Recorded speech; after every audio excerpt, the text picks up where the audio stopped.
우리 항존직들이 찬양했던 것처럼 우리의 기도의 제목이 그랬으면 좋겠습니다. 우리의 마음속에 하나님의 사랑이 넘쳐나기를 예수님의 이름으로 축원합니다. 하나님의 사랑이 넘쳐나야지 예배의 소중함을 알게 되고요. 하나님의 사랑에 간절함이 있어야지 하나님의 만나기 위해서 힘쓰고 애쓰는 모습으로 하나님 앞에 설 수 있는 것이죠. 그렇기 때문에 우리 모두의 기도의 제목이 내 마음속에 하나님의 사랑이 날마다 차고 넘쳐 흘러나는 삶이 될 수 있도록 함께 기도하는 우리 모두가 되셨으면 좋겠습니다. 우리 교회가 계속해서 추구하고 있는 것이 있습니다. 그것이 무엇이냐면 성경 읽기인 것이죠. 그것의 하나에 또한 우리가 힘쓰고 있는 것이 새벽 기도할 때에 생명의 삶이라는 큐티지를 중심으로 저희가 새벽 기도회를 인도하고 있습니다.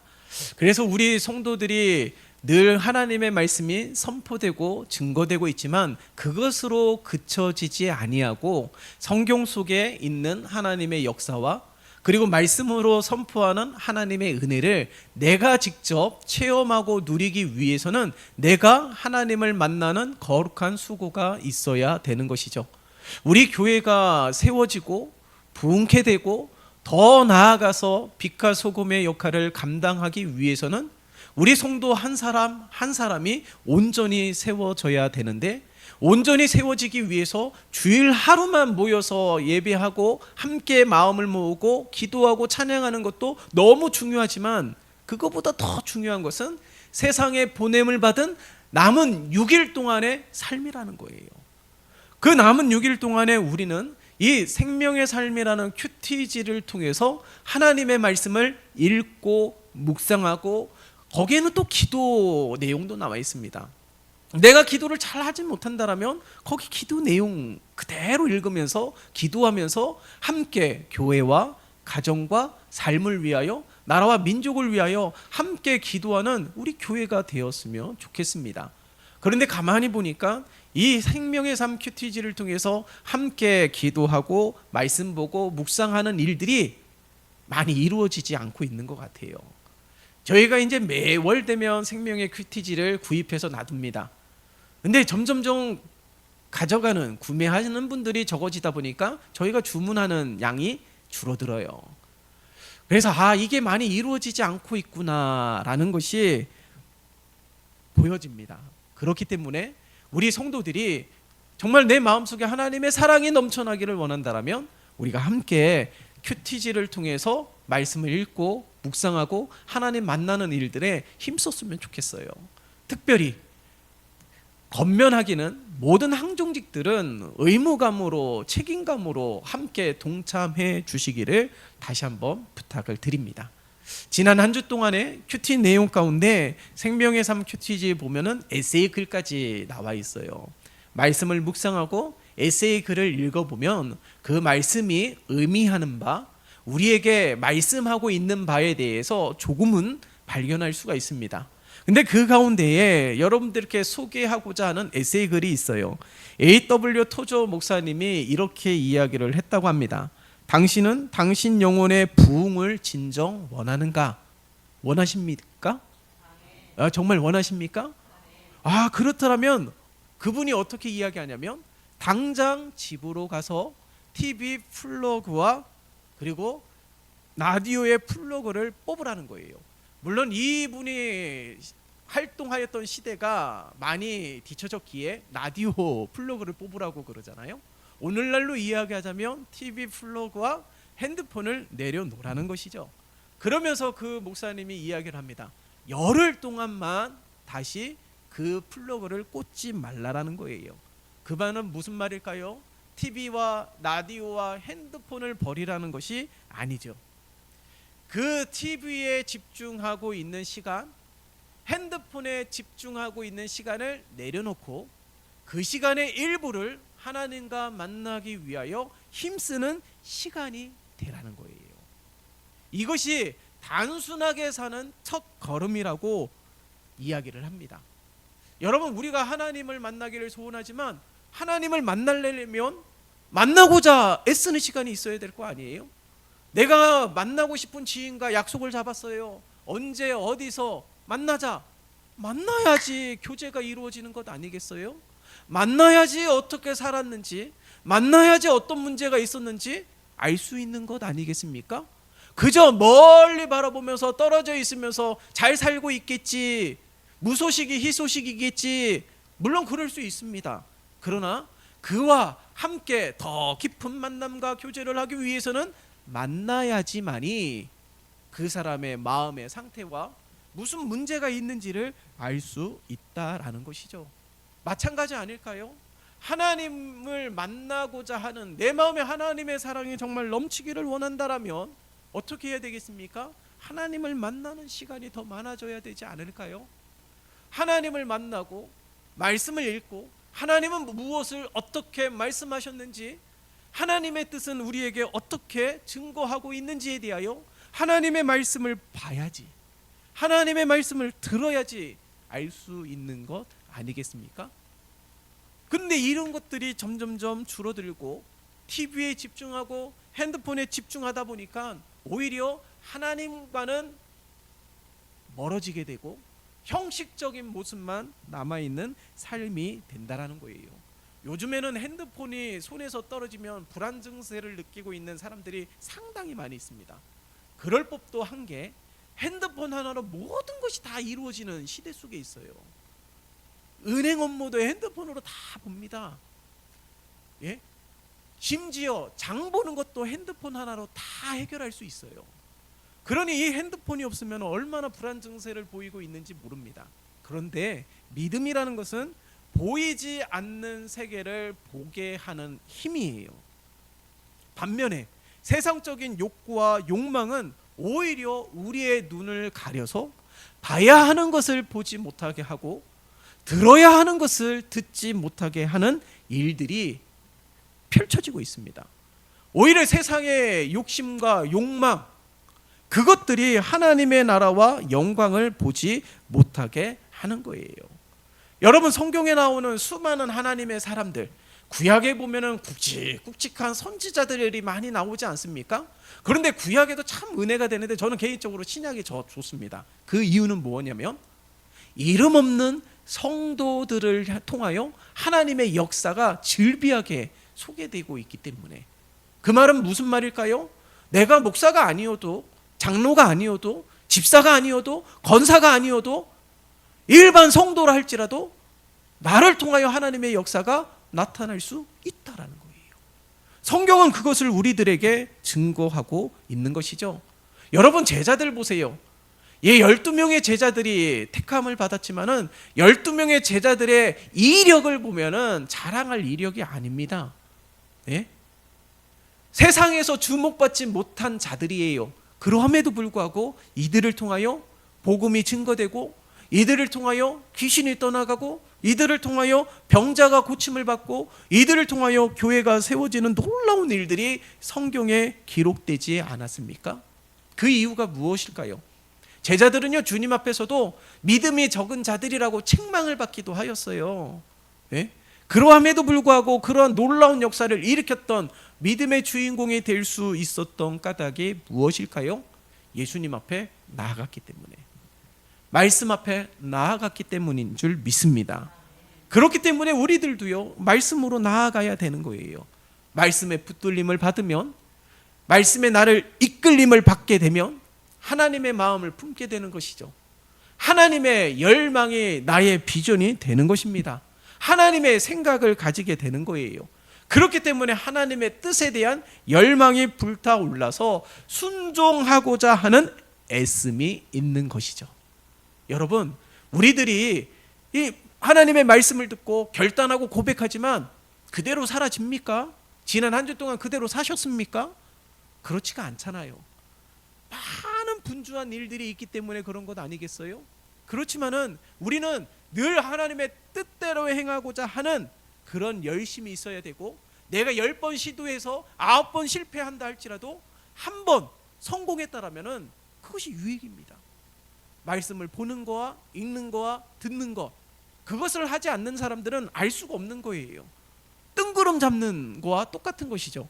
그런데 이 은혜가 무엇이며 하나님의 역사가 무엇이며 하나님의 살아계심이 무엇인지를 늘 발견하고 깨달으려면 어떻게 해야 되겠습니까?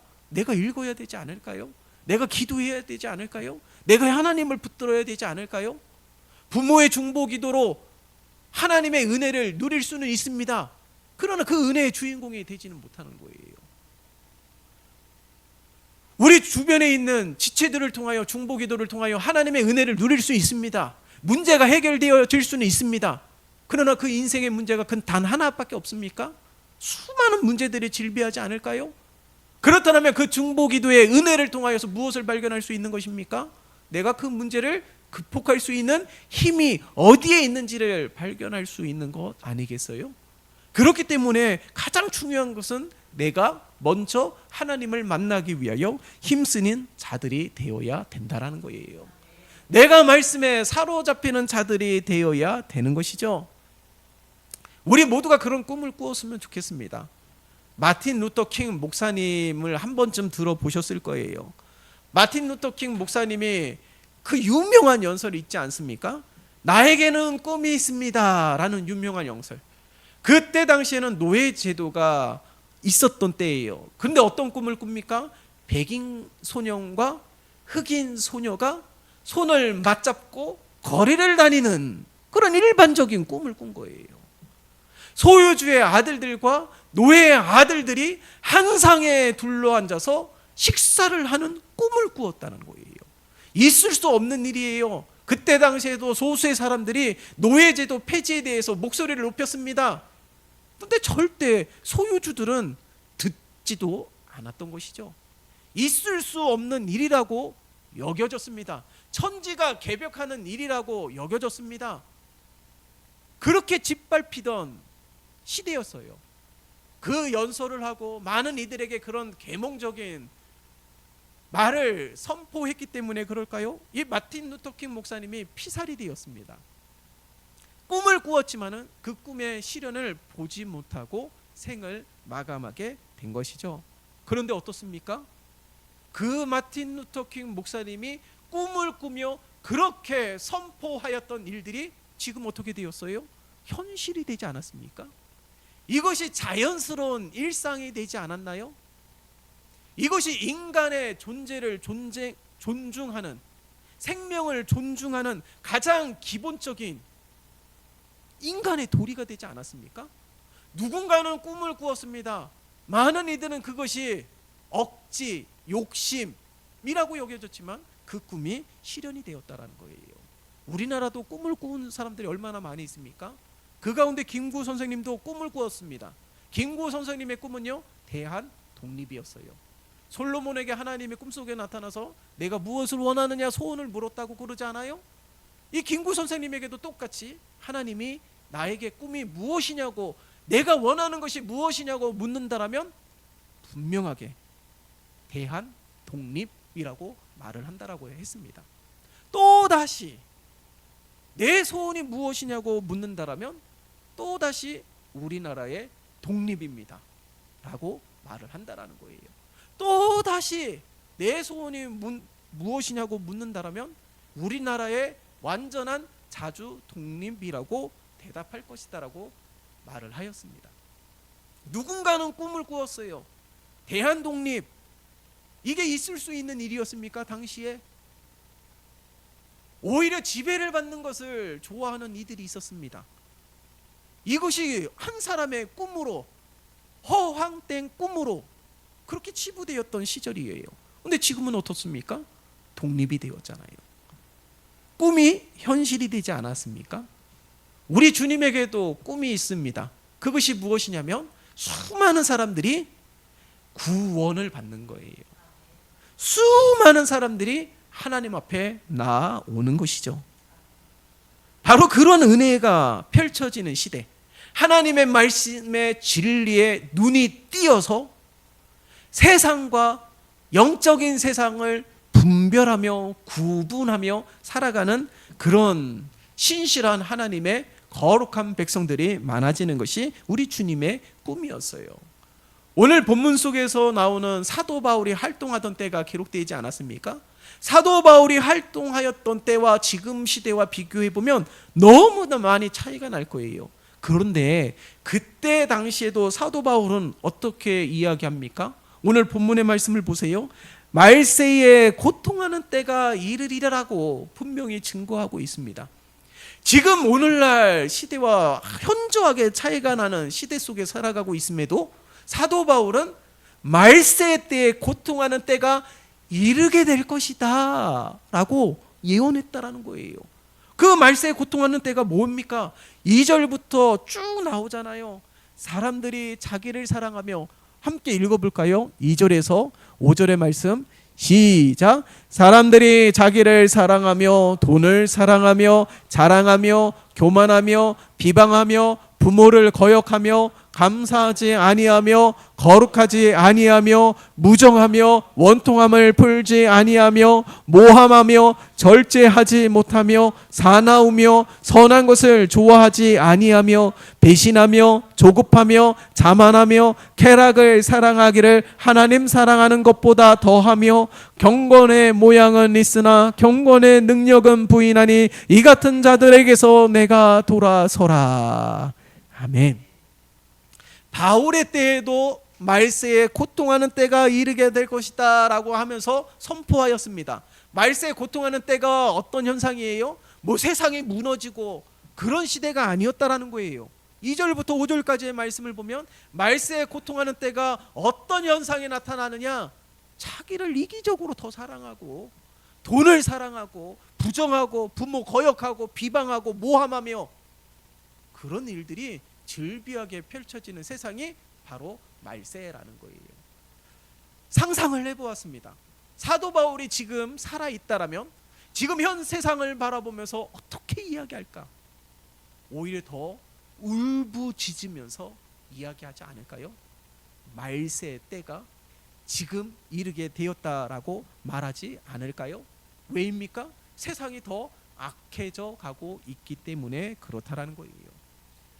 세상이 악하다는 건 많이들 압니다. 매스컴을 통해서 있을 수 없는 일, 상상하지도 못했던 일들이 펼쳐지기 때문에 세상이 왜 이래? 왜 사람들이 점점점 악해져? 그렇게 말하는 사람들이 얼마나 많은 줄 몰라요. 그것을 모르는 사람은 드뭅니다. 지금. 그런데 이 변화를 너무 자연스럽게 받아들인다는 사실이 큰 문제라는 거예요. 사춘기를 보내고 있는 자녀들이 짜증내는 것을 당연하게 생각합니다. 질풍노도의 시기이기 때문에 인생에 그런 시기는 있어. 그게 어찌 당연한 겁니까? 그래서 어느 가정에서는 사춘기라는 이 말을 금지어로 사용한다고 해요. 인정할 수 없다라는 거예요. 자신이 자꾸 불만을 품고 자꾸 짜증내고 자꾸 뭔가 부모의 말을 거역하고 반항하고 싶은 마음이 있다면 그것이 잘못됐다는 것을 이미 우리는 유치원 때부터 배워 알지 않았습니까? 그럼 자신의 마음을 컨트롤해야 되지 않아요? 내가 지금 이런 상태에 있으니까 내 마음을 컨트롤하면서 이것이 옳지 않음을 아는 것이 성숙이라는 것이죠. 근데 사춘기이기 때문에 당연히 그래, 있을 수 없는 일이에요. 시험철이면 주일 안 지켜도 돼, 이해해, 하나님도 이해해.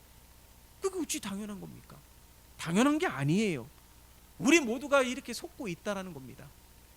주님에게도 꿈이 있지만 사탄에게도 꿈이 있어요. 그게 무엇입니까? 가정이 무너지고 교회가 무너지고 삶이 무너지게 하는 것이에요. 오늘 말세의 고통이 이른다고 했는데 이 고통의 원인이 무엇입니까? 여러분, 고통의 원인이 가난 때문에 고통받는 것이 아니에요. 질병 때문에 고통받는 것이 아닙니다. 고통의 원인은 성경은 우리들에게 명확하게 이야기하고 있습니다. 그것이 무엇이냐면 죄라는 것이에요. 죄가 가져오는 고통을 우리는 상상할 수가 없습니다. 오늘 말세에 고통하는 때가 이른다라고 말하면서 2절부터 함께 읽었던 5절의 말씀을 보세요. 이런 현상들이 왜 일어나게 될까요? 죄 때문이라는 거예요. 예? 죄 때문에, 이 죄를 가볍게 여겼기 때문에 나타나는 것입니다. 삶이 풍족해지면 모든 문제가 해결이 될까요? 아닙니다. 삶이 풍족해지니까 욕심이 생기게 되는 거예요. 더 많이 가지고 싶고 더 누리고 싶고 그렇기 때문에 주식에 투자를 했더니 투자한 대로 되면 얼마나 좋겠습니까? 근데 어떻게 돼요? 대다수의 많은 사람들이 주식으로 삶이 피폐해지는 것을 얼마나 많이 주변에서 볼 수 있습니까? 오히려 욕심 때문에 더 큰 수렁에 빠지는 일들이 얼마나 많은 줄 몰라요. 사단의 꿈이 뭡니까?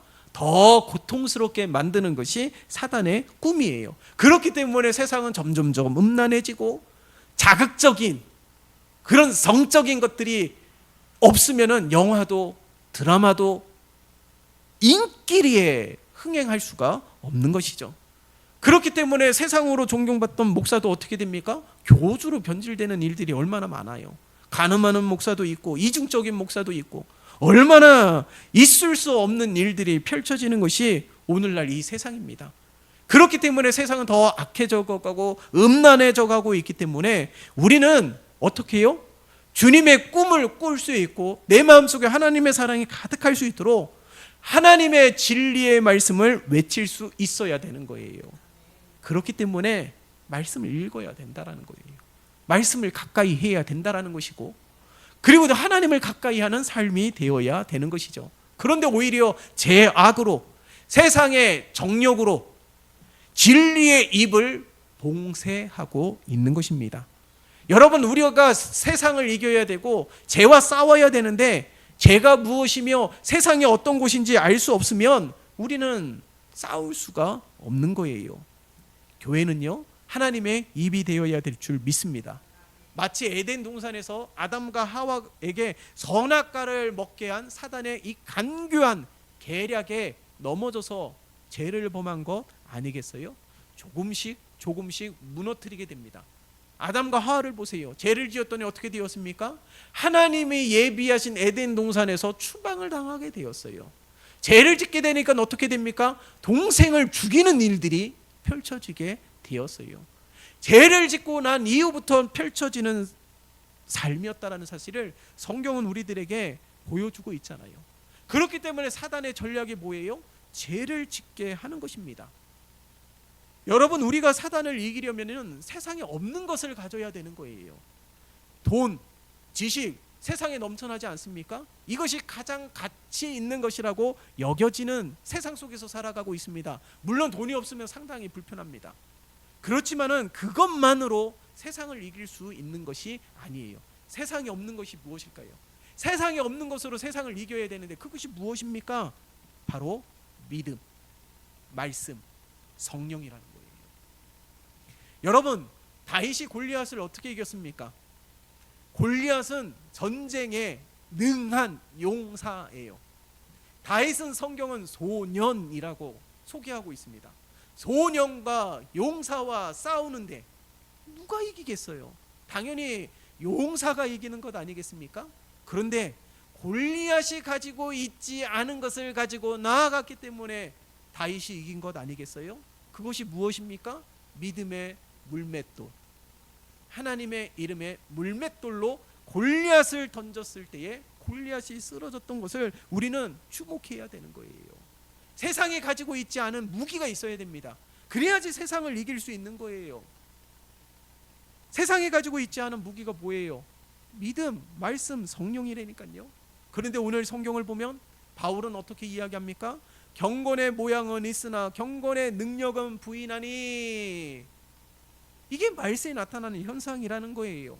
경건의 모양만 가진 교회, 경건의 모양만 가진 성도, 경건의 흉내만 내는 교회, 경건의 흉내만 내는 그리스도인들이 지금 즐비하다라는 것을 우리들에게 증거하고 있는 것입니다. 우리 주님은 어제나 오늘이나 한결같은 분이세요. 근데 우리는 시시때때로 변하잖아요. 물론 성숙하지 못하기 때문에, 믿음이 연약하기 때문에 그렇기도 합니다. 그러나 그것을 자연스럽게 인정하면 되는 것이 아니라 그러함에도 불구하고 끊임없이 주님을 찾고 구하는 자들이 되어야 된다라는 거예요. 여러분, 겉으로 봐서는 몰라요. 어느 책에 보면 그 내용을, 에피소드를 소개한 글이 있는데 그것을 여러분께 잠깐 말씀을 드린다면, 젊은 청년이 이제 비행기를 타고 목적지를 향해서 가고 있어요. 근데 승무원이 음식을 다 건네줍니다. 뭐 기내식을 건네줘요. 그랬더니 그 청년이 이렇게 이야기합니다. 저는 지금 금식 중이기 때문에 음식을 먹을 수가 없습니다. 옆에 앉아있던 목사님이 그것을 듣고 참 신앙이 대단하다, 믿음이 대단하다, 네? 무슨 일 때문에 금식하냐고 궁금해서 물어보았어요. 그랬더니 이야기를 가만히 들어보니까 충격적이에요. 그 금식하였던 청년, 참 믿음이 좋다, 신앙이 좋다라고 이야기했던 그 청년이 사단을 숭배하는 자였어요. 왜 금식합니까? 지금 어딜 갑니까? 사단을 경배하는 자들이 모여서 집회를 한대요. 그 집회에서 모여서 기도 제목이 무엇이냐? 세상의 목회자들과 교회들이 무너질 수 있도록 함께 모여 금식하며 기도한다는 거예요. 충격적이지 않습니까? 성경은 사단이 우는 사자와 같이 먹을 것을 찾는다라고 기록하고 있어요. 여러분, 우리가 꿈을 꾸고 우리가 믿음으로 열심히 살아가려 하지만은 알게 모르게 우리를 무너뜨리려 하는 것이 있음을 알아야 되는 거예요. 겉으로는요, 믿음 있는 것처럼 보이고 겉으로는 신앙 있는 것처럼 보이지만은 이 청년처럼 사단을 경배하는 자들이 있다라는 거예요. 알 수가 없다라는 것이죠. 그렇기 때문에 우리가 죄가 무엇인지, 세상이 무엇인지 알아야지 우리가 싸울 수 있다라는 거예요. 세상에 가지고 있지 않은 무기가 있어야지 우리가 싸워 이길 수 있다라는 것이죠.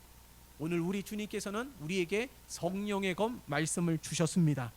그러면 그것을 붙들고 우리가 선한 싸움을 싸우는 우리 모두가 되시기를 예수님의 이름으로 축원합니다. 하나님의 나라와 영광을 위하여서 끝까지 믿음 지키면서 싸우는 자들이 되어야 되는 거예요. 사단의 전략이 있지 않습니까? 사단의 계획이 있지 않습니까? 그 계획대로 순응하는 것이 아니라 하나님의 뜻대로 행하며 사단의 전략에 계획에 맞서 싸우는 자들이 되어야 되는 거예요. 그렇기 때문에 때로는 욕심을 내려놓기도 하고, 때로는 마음은 원이지만 육신이 약하여서 우리가 온전히 행하지 못한다면 열에 하나라도, 열에 둘이라도 조금씩 늘려가는 겁니다. 조금씩 한 스텝 밟아가면서 하나님의 나라를 이루는 자들이 되어야 되는 것이죠.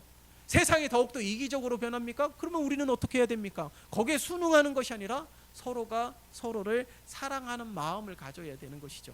배려하는 마음, 이해하는 마음, 긍휼히 여기는 마음을 가져야 되는 것이죠. 우리가 하나님 앞에 온전히 서기 위하여 늘 거룩함을 추구하게 될 때에 세상을 이길 수 있는 자가 되고 하나님의 은혜가 펼쳐지는 우리의 가정과 직장과 삶이 될 줄 믿습니다. 그렇기 때문에 이럴 때일수록 우리는 함께 모여야 되는 거예요. 세상이 악하고 그렇다 할지라도 세상의 희망은 교회가 될 수 있는 겁니다. 왜요?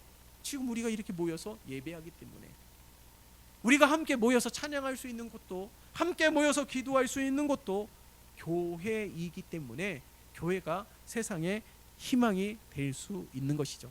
그로 인해서 우리가 함께 모여서 예배하고 하나님의 말씀을 듣고 세상으로 나아가는 우리 모두가 정말 가정을 살리고 직장을 살리고 세상을 변화시킬 수 있는 그런 자들이 되시기를 예수님의 이름으로 축원합니다.